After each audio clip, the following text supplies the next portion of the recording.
Hi అండి, welcome back to touch of Telugu taste. Egg rice ఎలా తయారు చేయాలో చూద్దాం. ఎగ్ రైస్ కావాల్సిన పదార్థాలు: ఎగ్స్, అల్లం వెల్లుల్లి, క్యారెట్, మీ ఇంట్లో ఉండే వెజిటేబుల్స్ ఏవైనా వేసుకోవచ్చు, పచ్చిమిర్చి, ఆనియన్స్, ముందుగా మనం పొడి పొడిగా ఉడకబెట్టుకున్న అన్నం, రుచికి సరిపడా సాల్ట్, కారం, ఉప్పు. ఇప్పుడు మనం క్యారెట్స్ని ముందుగా చిన్న చిన్న ముక్కలుగా కట్ చేసుకోవాలండి. ఎంత వీలైతే అంత చిన్న ముక్కలుగా కట్ చేసుకోవాలి. కట్ చేసి పెట్టుకున్న క్యారెట్ ముక్కల్ని ఒక పక్కన పెట్టాలండి. తరువాత ఇంకొక ప్లేట్ తీసుకొని ఆనియన్స్ కట్ చేసుకోవాలి. ఈ విధంగా ఈ ఎగ్ రైస్ తొందరగా మన ఇంట్లో ఉండే పదార్థాలతోనే ఈజీగా తయారైపోతుందండి. లంచ్ బాక్స్, ఆఫీస్కి, కాలేజ్కి, లేదా ఇంట్లో టైం లేనప్పుడు మనం ఈ విధంగా ఫాస్ట్గా చేసుకోవచ్చు. ఇంకా లేదా అన్నం మిగిలిపోయినప్పుడు కూడా ఈ విధంగా అన్నం పాడేయకుండా మనం ఎగ్ రైస్ అనేది చేసుకోవచ్చండి. క్యారెట్ ముక్కల్ని మీకు వీలైనంత చిన్నగా కట్ చేసుకోవాలి. వీడియోలో చూపిస్తున్న విధంగా చాలా టేస్ట్గా ఉంటుందండి. మీ దగ్గర ఉన్న వెజిటేబుల్స్ కూడా యాడ్ చేసుకోవచ్చు. ఇంకా ఉంటే క్యారెట్, బీట్రూట్, స్వీట్ కార్న్ అవన్నీ యాడ్ చేసుకోవచ్చు. నేనైతే ఎలాంటి సాస్లు కూడా యూజ్ చేయట్లేదండి, ఇంట్లోనే కాబట్టి సాస్ ఏమి యూజ్ చేయట్లేదు. పచ్చిమిర్చి కూడా సన్నగా తరిగి పెట్టుకోవాలండి. చక్కగా చిన్న చిన్న ముక్కలుగా కట్ చేసుకొని, ఈ ఎగ్ రైస్కి చిన్న చిన్న ముక్కలే బాగుంటాయి, పెద్ద ముక్కలు కట్ చేస్తే అంతగా బాగోదండి. సో పచ్చిమిర్చి కూడా కట్ చేసుకోవాలి. ఈ విధంగా కట్ చేసి పెట్టుకున్న పచ్చిమిర్చిని ఒక పక్కన పెట్టాలండి. ఈ ఎగ్ రైస్ అనేది చిన్నపిల్లలకి మనం తినిపించినా కూడా చక్కగా బలమైన ఫుడ్ అండి. ఇప్పుడు పచ్చిమిర్చిని కూడా చిన్నగా తరిగి పక్కన పెట్టుకోవాలి. ఇంకా ఆనియన్స్ కూడా చిన్నగా తరిగి పెట్టుకోవాలండి పక్కన. ఈ మూడు కూడా ఇవన్నీ మన ఇంట్లోనే దొరికిన ఇంగ్రీడియంట్స్ అండి. మనము ఎగ్ రైస్ చేయడానికి తెగ హైరాణ పడిపోకుండా సాసు, వెనిగర్ ఇవేమీ నేను యూస్ చేయట్లేదు. చక్కగా మన ఇంట్లో ఉండే ఇంగ్రీడియంట్స్తోనే రుచికరమైన ఎగ్ రైస్ అండి. ఒకసారి మీరు కూడా ట్రై చేయండి. ఈ విధంగా ఆనియన్స్, పచ్చిమిర్చి, క్యారెట్ చిన్న చిన్న ముక్కలుగా కట్ చేసి పక్కన పెట్టుకోవాలి. ఇప్పుడు అల్లం వెల్లుల్లి పేస్టు, మిరియాలు, వెల్లుల్లి, అల్లం అన్నీ వేసి చక్కగా దంచుకోవాలి, లేదా గ్రైండ్ చేసి పెట్టుకున్నా పర్లేదు.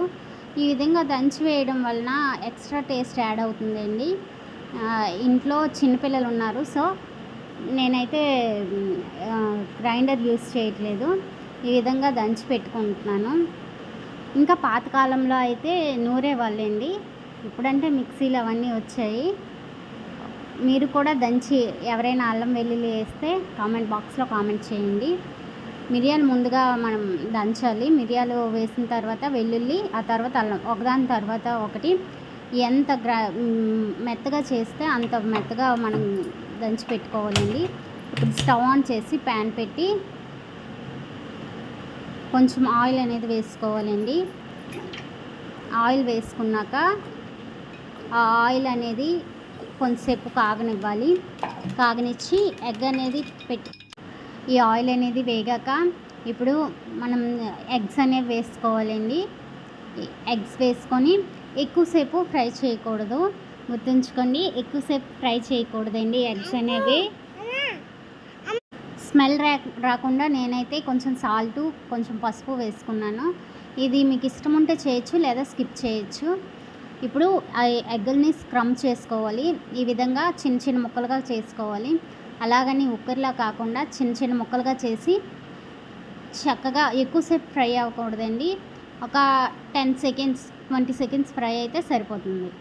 సో ఈ యొక్క ఎగ్ని పక్కన పెట్టుకోవాలి. ఎగ్ని చక్కగా చిన్న చిన్న ముక్కల్లా చేసుకోకూడదండి, పెద్ద ముక్కలు అయితేనే ఎగ్ రైస్లోకి బాగుంటాయి. ఎక్కువసేపు మనం కుక్ చేయకూడదు, కుక్ చేస్తే అది ఆమ్లెట్లా అయిపోతుందండి. ఇప్పుడు నేనైతే ఈ ఎగ్ని పక్కన పెట్టేసుకుంటున్నాను.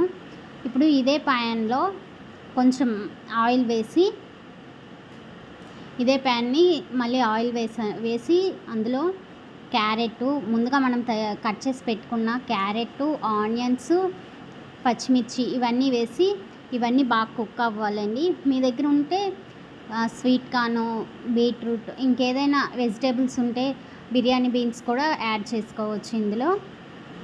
ఇవన్నీ వెజిటేబుల్స్ అన్నీ చక్కగా కుక్ అవ్వనివ్వాలండి. ఒక 2-3 మినిట్స్ కుక్ అవ్వనివ్వాలి. కుక్ అయినిచ్చి ఇప్పుడు మనం ఇందులోకి కొంచెం సాల్ట్, మసాలాలు కూడా ఎక్కువ యాడ్ చేయట్లేదండి. మసాలాలు యాడ్ చేస్తే లివర్కి ప్రాబ్లం అనేసి చదివాను ఎక్కడో. సో ఎక్కువ మసాలాలు తినకుండా అవాయిడ్ చేయాలండి. ఇప్పుడు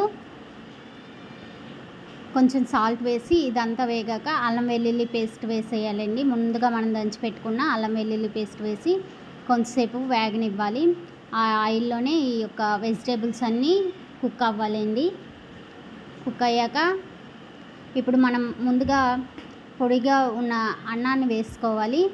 ఇప్పుడు ఇదంతా బాగా చక్కగా పట్టే విధంగా కలుపుకోవాలండి. అన్నానికి వెజిటేబుల్స్ ఇవన్నీ చక్కగా కలుపుకోవాలి. అసలు ఎగ్ రైస్ అనేది ఈ విధంగా కలపడంలోనే ఉంటుందండి. ఇది స్ట్రీట్ స్టైల్లో బాగుంటుంది. ఒకసారి ట్రై చేయండి. హోమ్ మేడ్ ఎగ్ రైస్ అండి. మీకు నా వీడియో కనుక నచ్చినట్టయితే లైక్ చేయండి, షేర్ చేయండి మీ ఫ్రెండ్స్ అండ్ ఫ్యామిలీకి. తప్పకుండా సబ్స్క్రైబ్ చేయండి. బెల్ ఐకాన్ ప్రెస్ చేయండి. బెల్ ఐకాన్ ప్రెస్ చేయడం వలన నేను చేసే వీడియోస్ మీకు నోటిఫికేషన్ రూపంలో త్వరగా వచ్చేస్తాయి. ఇప్పుడు లాస్ట్లో ధనియాల పొడి వేసుకోవాలండి. ధనియాల పొడి, కొంచెం సాల్ట్ వేసుకొని కొంచెం టోస్ట్ చేసుకొని దించేయడమే. ముందుగా మనం స్క్రంబుల్ చేసుకున్న ఎగ్స్ కూడా ఈ టైంలో వేయచ్చు, లేదా దించిన తర్వాత వేసిన ప్రాబ్లం ఏమీ లేదండి. అంతే, ఎంతో రుచికరమైన ఎగ్ రైస్ అనేది రెడీ అయిపోయింది. Home made egg rice. మీరు తప్పకుండా ట్రై చేయండి. లైక్ చేయండి, షేర్ చేయండి, subscribe to touch of Telugu